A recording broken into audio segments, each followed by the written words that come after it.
Welcome, everybody. My name's Jeffrey Zonder. I'm from the Karmanos Cancer Institute in Detroit, Michigan, and I'm really pleased to welcome you all to what is our second Untangling Amyloidosis Symposium.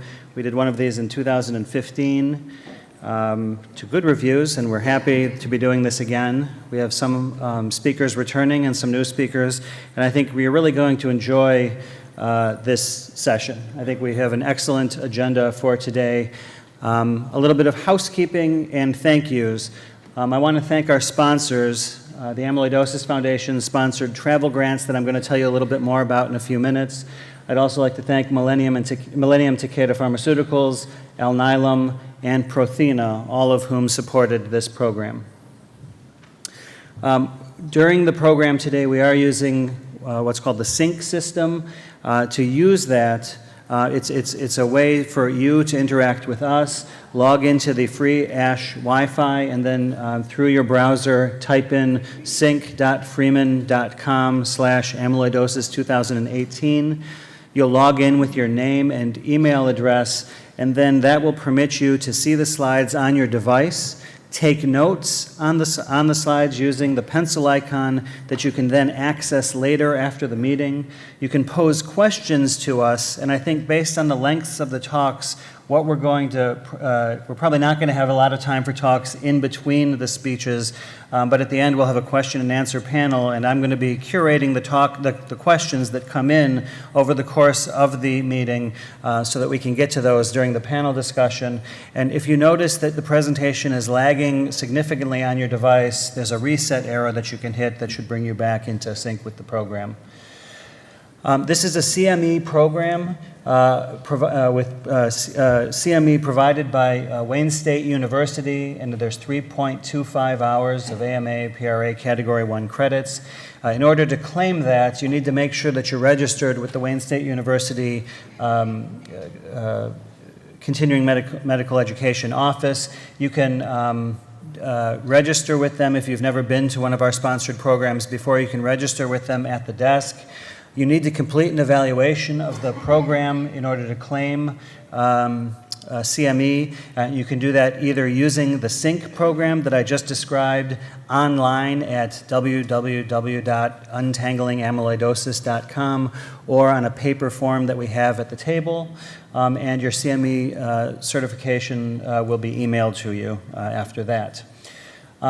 Next, I want to congratulate four trainees, for travel grant awardees. We are fortunate to have had four trainee travel grants sponsored by the Amyloidosis Foundation. These grants covered travel, lodging, and ASH registration for four young amyloid-interested investigators or physicians.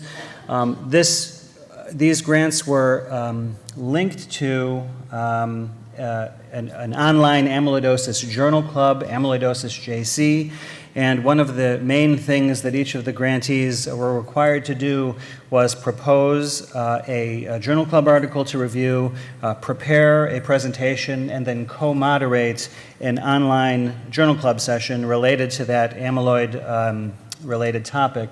And I hope they're all here. I've seen some of them here, and I just want to share with you who they are because they all did a really, really great job. Suresh Balasubramanian did an excellent presentation about patisiran.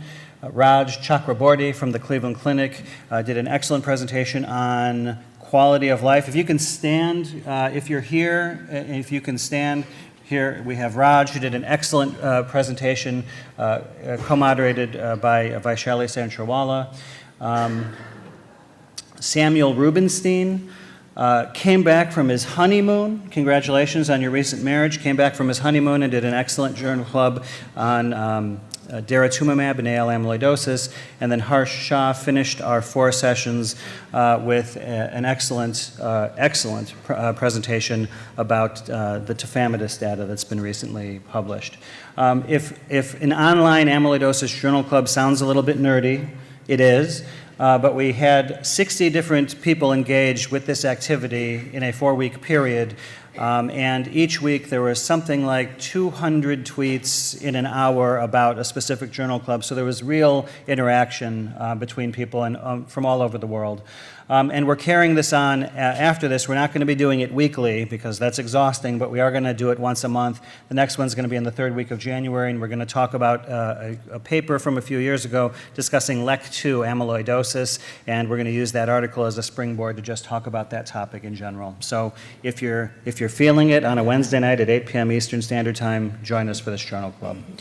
I want to thank the members of the Trainee Travel Grant Selection Committee. I kept myself out of that selection process. Vaishali Sanchar-Wallet, Boston University, one of my favorite colleagues in the world, was a member and head of that committee. Sasha Tuckman was also on the committee and co-moderated one of the journal clubs. And many of you may have noticed that Sasha Tuckman does not look anything like Dr. Coelho from Portugal, who is scheduled to be one of our speakers, but at the last minute she was not able to join us. And Sasha stepped up and he's prepared to talk and is going to talk about RNA interference therapy today. So heroic effort and thank you on that.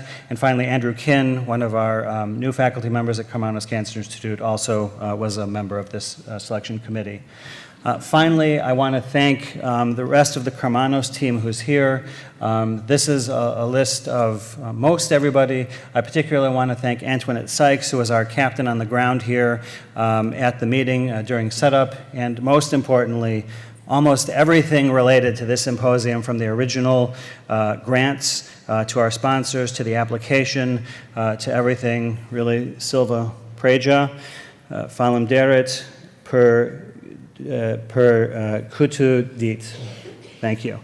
Okay, and on that, I'm going to move on and introduce our first speaker.